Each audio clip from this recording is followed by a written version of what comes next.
పోయే రాష్ట్రంలో జరగబోయే రాజకీయ మార్పుకి ప్రత్యామ్నాయానికి ఈ రెండు పార్టీల యొక్క రాజకీయ దోపిడీకి అంతం పలికే దాంట్లో అందులో మొట్టమొదటి భాగంగా ఆ మార్పు పత్తిపాడు నియోజకవర్గం నుండి మొదలవుతుంది.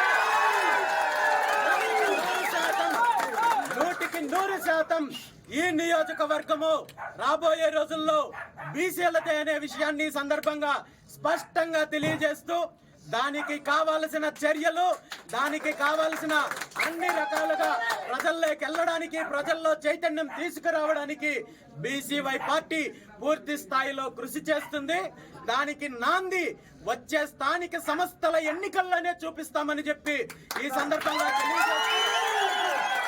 స్థానిక సంస్థల ఎన్నికల్లో పత్తిపాడు నియోజకవర్గంలో పూర్తి స్థాయిలో బీసీల యొక్క ఆధిపత్యం చూపించడానికి సిద్ధంగా ఉన్నామని చెప్పి ఆ దిశగా బీసీవై పార్టీ పోరాటం చేస్తుందని, అదేవిధంగా రాష్ట్ర ప్రభుత్వం కొనసాగిస్తున్న దోపిడీ వ్యవస్థ, బీసీలు, ఎస్సీ, ఎస్టీ, మైనారిటీల అణచివేత వ్యవస్థ ఏదైతే ఉందో దాని మీద బీసీవై పార్టీ పోరాటం చేసి ఈ రాష్ట్రంలో ఈ రెండు దోపిడీ పార్టీలకు ప్రత్యామ్నాయంగా ఒక ప్రజా రాజకీయం దిశగా, బహుజనుల రాజకీయం దిశగా రాజ్యాధికారాన్ని సాధించడానికి, అధికారాన్ని సాధించడానికి బీసీవై పార్టీ పూర్తి స్థాయిలో కృషి చేస్తుందని ఈ సందర్భంగా తెలియజేస్తూ ఈ రోజు ఈ కార్యక్రమానికి నన్ను ఆహ్వానించిన పెద్దలందరికీ కూడా మరొకసారి ధన్యవాదాలు తెలియజేస్తూ సెలవు తీసుకుంటున్నాను.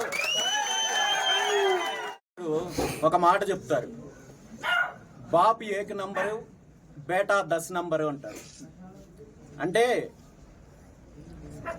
2019 నుండి 24 వరకు జగన్మోహన్ రెడ్డి చేసిన అరాచకాలు, దోపిడీ, దౌర్జన్యాలు ఏవైతే ఉన్నాయో దానికి చంద్రబాబు నాయుడు గారి ప్రభుత్వం అధికారంలోకి వచ్చిన తర్వాత 10 రెట్లు ఎక్కువ చేస్తున్నారు.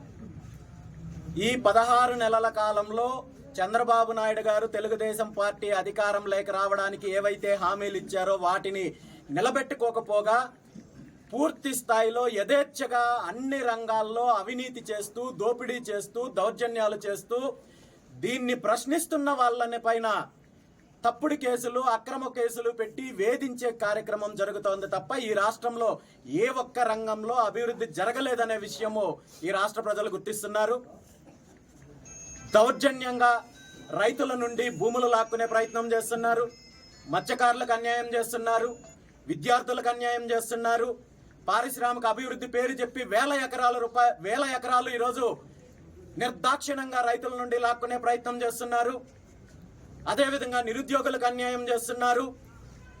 ఉద్యోగులు ప్రశాంతంగా ఉద్యోగం చేసుకునే పరిస్థితి లేకుండా వాళ్ళని అనేక రకాలుగా వేధింపులకు గురి చేస్తున్నారు.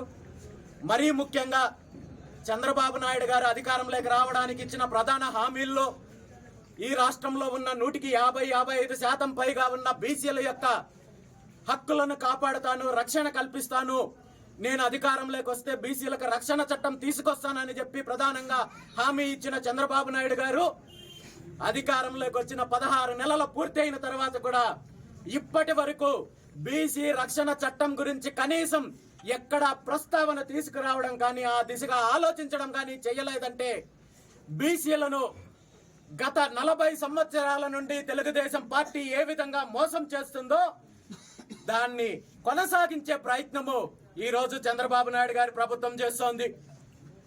ఈ రాష్ట్రంలో ఉన్న ప్రధానంగా బీసీల నిర్ణయించగలిగే నియోజకవర్గాల్లో ప్రత్తిపాడు నియోజకవర్గం కూడా ఒకటి ఉంది.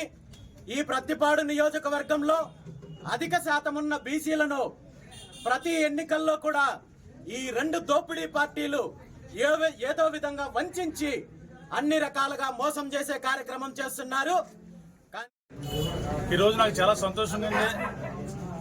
మన చిలసంగలపూడి గ్రామంలో నిర్మించిన అభయాంజనేయ స్వామి విగ్రహ ప్రతిష్ఠ కార్యక్రమానికి మరి ముఖ్య అతిథిగా అన్న రామచంద్ర యాదవ్ గారిని ఆహ్వానించడం జరిగింది. నేను చాలా టెన్షన్ పడ్డాను 4 రోజులు బట్టి. అంటే ఆంజనేయ స్వామి విగ్రహం గత 5 నెలలు బట్టి కూడా కన్స్ట్రక్షన్ చేస్తూ ఉన్నాం, అంత టెన్షన్ పడలేదు.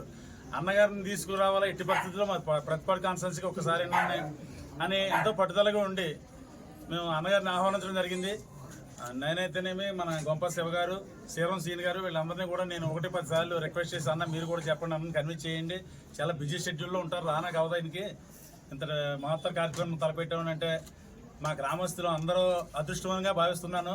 అన్నగారు వచ్చారు ఈరోజు. మరి ఇక్కడ చూశారు, కార్యక్రమంలో పాల్గొని ఇవన్నీ చేయడం నాకు చాలా సంతోషంగా ఉంది. మరో ముఖ్య ఉద్దేశం ఏంటంటే, మరి ఇక్కడ నిర్మించిన కన్స్ట్రక్షన్ ఏదైతే ఉందో చాలా ఆర్థిక వ్యయంతో కూడుకున్నది. అది మొత్తం గ్రామస్తులు అందరూ కూడా తలో చెయ్యి వేసి నిర్మించుకోవడం జరిగింది. అదంతా ప్రజలందరూ కూడా తెలుసు. మరి ఇందులో మేము మా వంతు కూడా భాగస్వామ్యం అవుతామన్న ఉద్దేశంతో అన్న రామచంద్ర యాదవ్ గారు ఇప్పుడు వచ్చి కార్యక్రమం చేసిన తర్వాత మనం నా వంతుగా కూడా ఒక 2 lakhs అభయాంజనేయ స్వామి వారు విరాళంగా ఇస్తున్నామని చెప్పేసి అనౌన్స్ చేయడం జరిగింది. చాలా సంతోషదాయకమైన విషయం. మన గ్రామం రావడమే నాకు చాలా దృష్టిగా ఉంటే మళ్ళీ దైవ కార్యక్రమం నిమిత్తం 2 లక్షల రూపాయలు విరాళంగా అందించినందుకు మా గ్రామ పెద్దలందరి తరఫునే, ప్రత్యేకించి మా సగర్ కమిటీ పెద్దల తరఫునే మేమందరం కూడా అన్నగారికి ప్రత్యేకంగా కృతజ్ఞతలు తెలియజేసుకుంటామండి.